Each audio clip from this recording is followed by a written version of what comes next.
everyone. Happy Monday and happy Labor Day. So thank you, Nina, for this call, for believing in me to speak onto everybody that is here. I am very grateful to God and to you, Nina, that you have been a tool that God has been using to mold me and to help me in these new things that I'm trying out. So I'm gonna introduce myself. I want everybody here. If you know that this is your month, put a number 7 in the comments. If this is your month, put number 7 in the comments. And if you can, please stay muted so we can do this the best way possible. So you're here at 3 p.m. on a Monday, on a Labor Day, but that shows that you're dedicated. So I want to honor all of you that are here. And so I want to introduce myself. My name is Bianca Picado. I was born in California, but I've been here in Miami since middle school.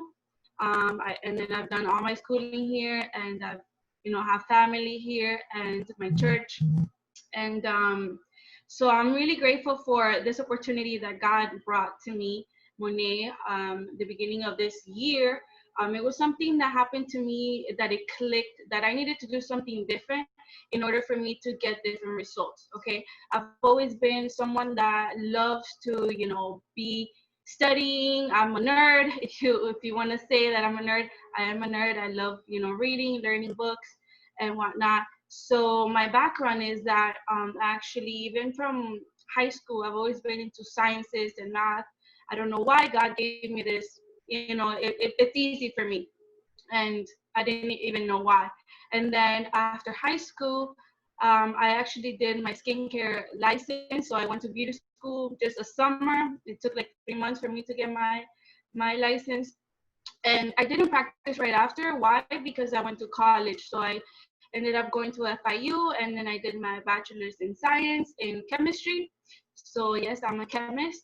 And so after that, I wanted to do something that wanted to follow up on my dad's footsteps.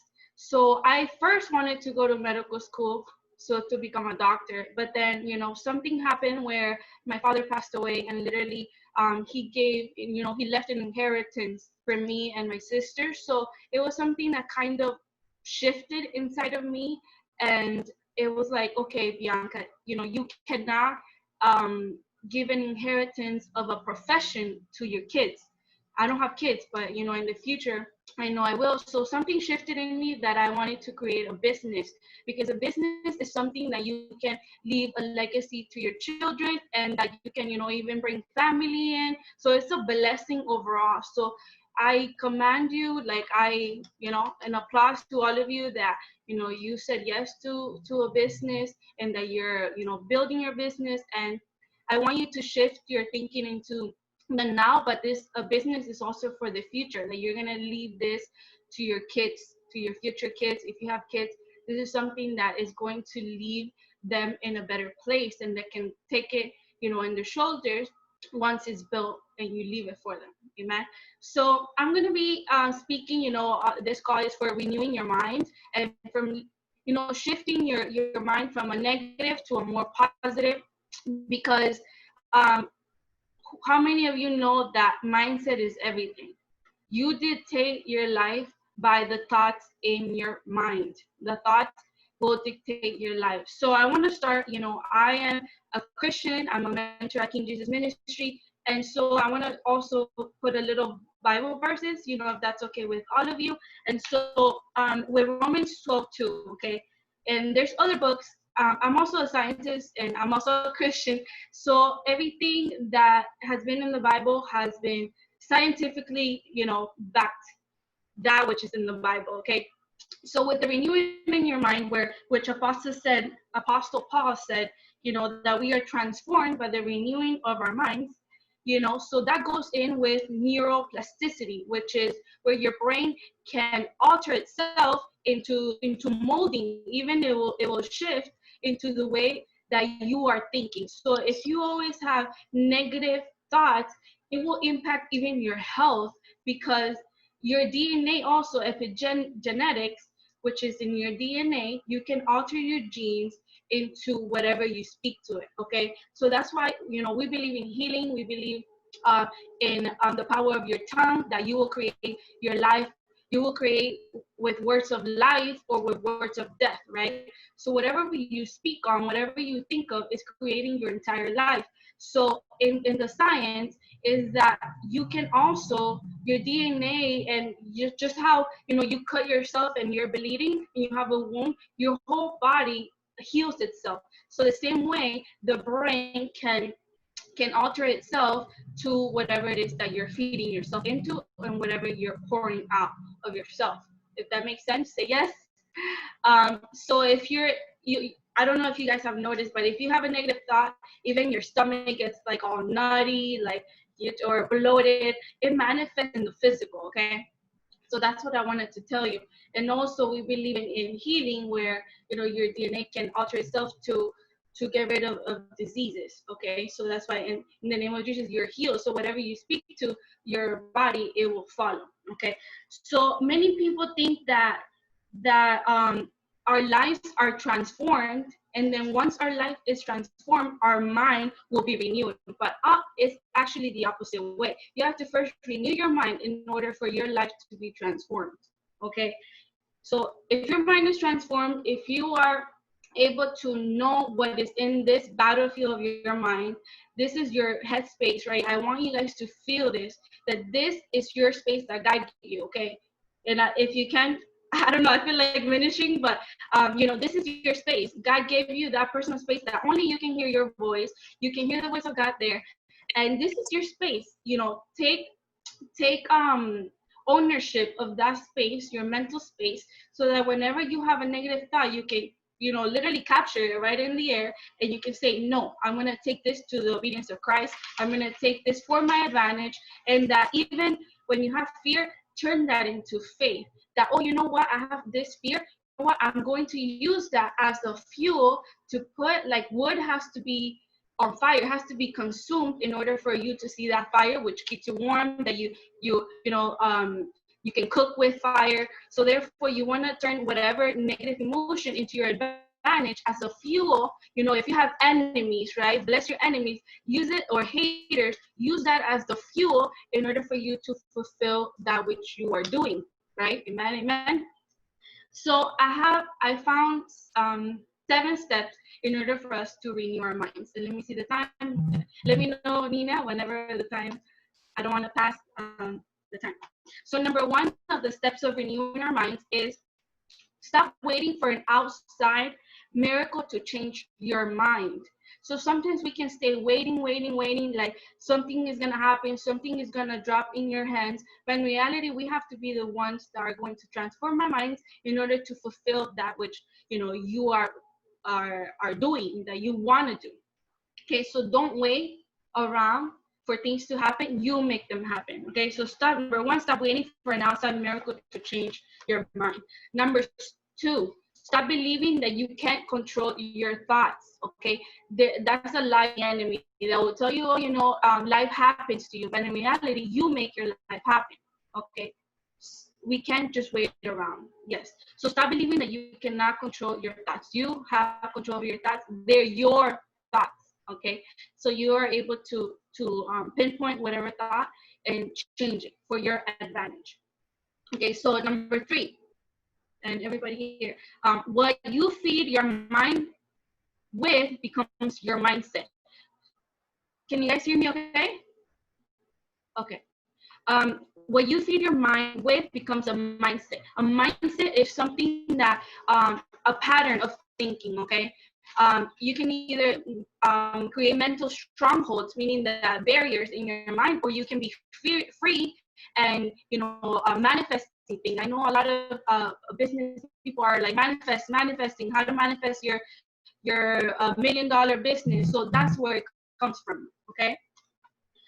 So, and that comes with mindset. Whatever your mind thinks and is constantly thinking every day is going to create a pattern of thinking, and it's going to be a mindset that you will have in your entire life, and it will run in every area of your life, all relationships in your life.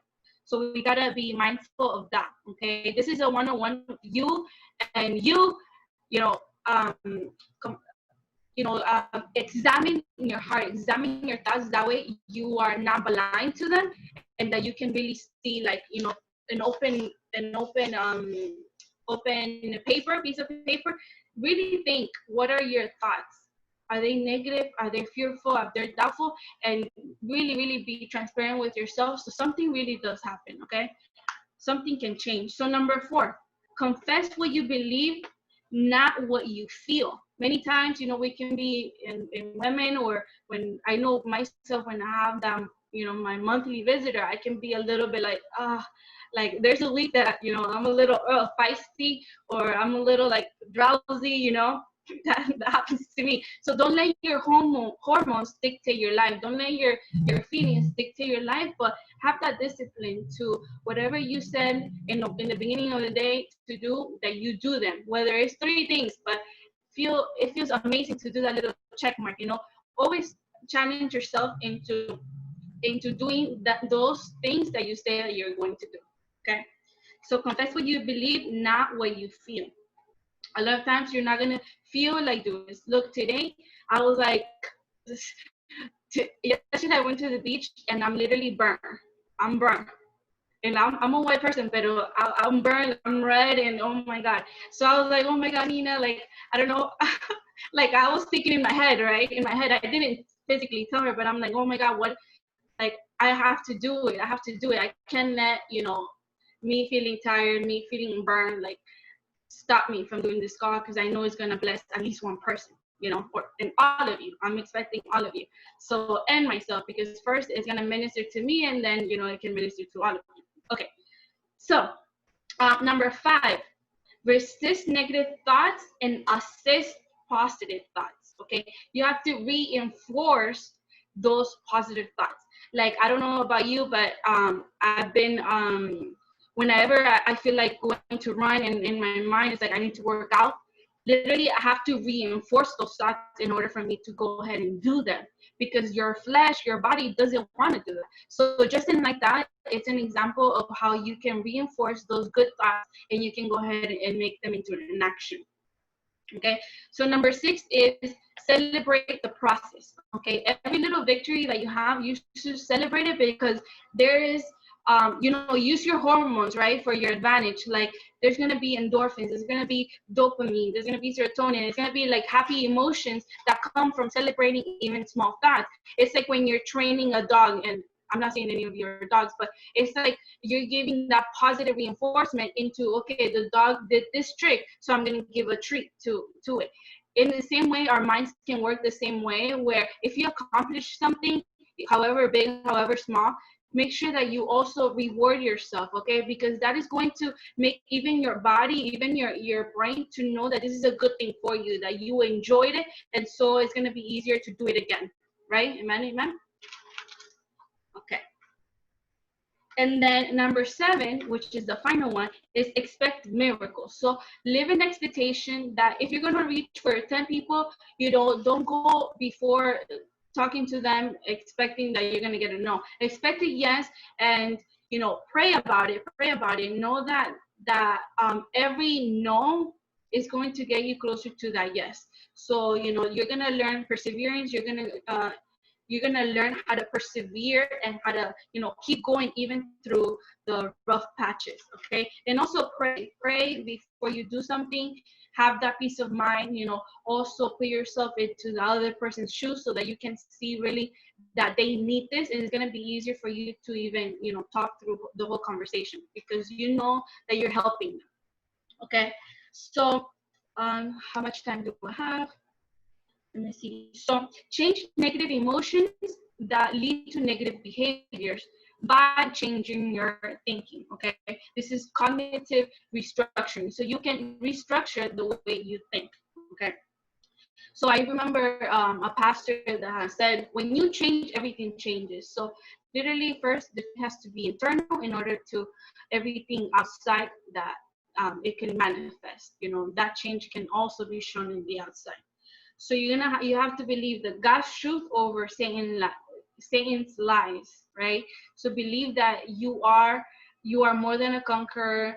you can do all things through Christ who strengthens you, and that you can do it. Believe in yourself, and that is going to propel you forward. And it says in Proverbs 23:7, as a man thinks in his heart, so is he. If you don't think highly of yourself, and I am someone that, I'm a perfectionist, so I like whenever things don't go perfect, I'm like, like I I'd rather not do them, but I have to renew my mind into thinking, you know what? Maybe this wasn't completely perfect, but I'm getting better, right? There's always a process that we're all going through, and so that you're getting closer. Remember, it's about the journey. It's not about the end. It's a process that we all have to enjoy, and we have to learn our own selves, and we have to learn about other people. So actions don't change until our thinking changes. Okay. So number one, recognize your thoughts you have and replace them. Affirm yourself in the Lord. I know a lot of people, believe in affirmations. Begin your day with affirmations. I am capable. I'm powerful. I'm a daughter of God. I can do all things. Begin to speak to yourself like that because the enemy and outside voices will tell you, oh, you're not good enough. You're not smart enough. You're not pretty enough. You don't know a lot of people. And those thoughts will always come. But what do you do right after? Change it. No, you know what? I am capable. You know what? People love me and they're gonna support me, even if you don't see it. Even if you don't see it, but you're calling it into existence, and I promise you that it will happen. Okay. So focus on that, and it will get you there. And let go of excuses. Let go of excuses. I could have made an excuse that I was feeling, not so good to not make this call. But you know what? I'm here because it is what I said I was gonna do, and so it's gonna be a blessing. Okay.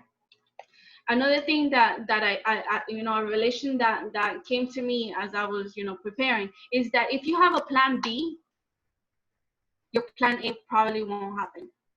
Okay, so get rid of plan B's. A plan B is for people that are not believing in plan A. Plan A, when you focus on plan A, you make it happen.